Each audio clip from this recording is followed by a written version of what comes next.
Joining us now, MSNBC legal correspondent Lisa Rubin, senior writer for Wired and author of Interloop newsletter Jake LaHutte, and chief strategist for the Bush-Cheney 2004 campaign and senior MSNBC political contributor Matthew Dowd.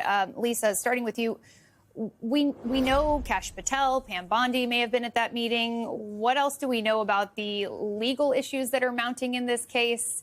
Break it all down for us. Well, first of all, we are still in the middle of the Department of Justice's efforts to unseal grand jury testimony. And tomorrow, the Department of Justice owes the judges there one more response, basically responding to the things that the victims themselves have said. This will be the first time that the department has an opportunity to or takes on directly some of the criticisms made by the victims in this case. As far as last night's White House meeting, Ariel, we don't know who else participated in the meeting. Obviously, the fact that it took place at the White House suggests that either White House staff, the president and or the vice president were participants in that meeting, but we don't know. And meanwhile, everybody in Washington was looking to the vice president's residence to see who was going to gather there. Certainly, they diverted our attention from there. And the last thing that we're all thinking about is tomorrow could be the day that the Department of Justice releases either the audio or the transcription of Deputy Attorney General Todd Blanche's interview of Ghislaine Maxwell. That's an interview that occurred over 2 days in a Tallahassee courthouse last month. We don't know exactly what was discussed between and among them. And certainly all of the victims and many others are interested in what that conversation consisted of or didn't consist of. And perhaps they're bracing for the fallout that comes along with releasing those transcripts. What's the likelihood those transcripts would be unredacted and we'd actually know what happened in those meetings? Well, which transcripts are we talking about? Right. The DOJ meeting with Ghislaine Maxwell. Let's start with that one. Well, I think it's highly unlikely that those will be unredacted in full. At the very least, the Department of Justice has a legal obligation to redact the personal information, including names or other identifying details associated with the victims. And they've also signaled that they are likely to be concerned with information about other individuals that are mentioned in the transcripts, people they see as innocent third parties, but who may have been accused of associated with Epstein and Maxwell and may even have been accused of wrongdoing by the victims. So how exactly redacted that transcript is going to be fodder for Washington and beyond when and if we see those transcripts. We're just continuing to spiral here. Jake, let's get to your latest reporting. You say unmet expectations around Epstein have pushed some of even the president's most loyal allies to the brink. What have these sources been telling you? And do you think that people are actually hopping off the Trump train because of this?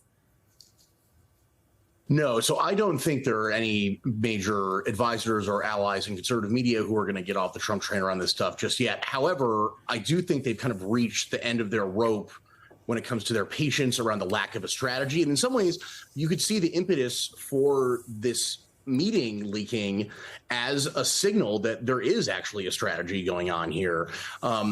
The one recurring theme over and over again that I keep hearing reporting on this is how everyone feels kind of captured to the MAGA base and the conservative media audiences who have been so primed on this story over the years. And just the fact that there really won't be a satisfactory answer that's going to meet their expectations, even if it may actually have some exculpatory evidence for President Trump or, you know, whatever may lie, whether Maxwell is pardoned or not. Okay, so Matt, the optics here don't look great from the outside. I want to play some sound from Congressman Jamie Raskin on MSNBC last night. The reason that they're engaged in top flight negotiations and strategy sessions now is how to figure out how to bury the file and then release little snippets of information here and there to create a transparently skewed and distorted vision of what's going on. Basically, the public is watching one of the greatest cover-ups in American history take place in broad daylight. So the big question here, Matt, is does it seem like the White House has a cohesive strategy to deal with the Epstein controversy? And does it seem like it's working? Well, first, I just want to say, well, man, the great days when an FBI director and an attorney general was independent of the White House. And now we're not even talking about the idea they're having a secret meeting. Is what's the topic of their latest secret meeting that they're having in the course of this, which is completely obviously blown up this idea of independence in the institution. I mean, I think from the get-go, they haven't had a strategy because the problem was they spun this conspiracy web, which actually turns out to be one of the conspiracies that turns out to be closer to true than most of the other ones about Epstein. And when they spun this web, they were hoping to catch, Bill Clinton or somebody else. But who they caught in this was Donald Trump, because as this reporting has shown, that his name appears in various transcripts of the Epstein stuff, that he's obviously been friends with Epstein, as shown in all the film and the video and the letters and all of that. And so that their difficulty was they had this whole thing ginned up to sort of aimed at one, and then they realized the problem was in their own house. And once the problem was in their own house, is what do they do with all this information that is likely Donald Trump's name is a part of in this, and in what way we have no idea, but he's definitely name is a part of this.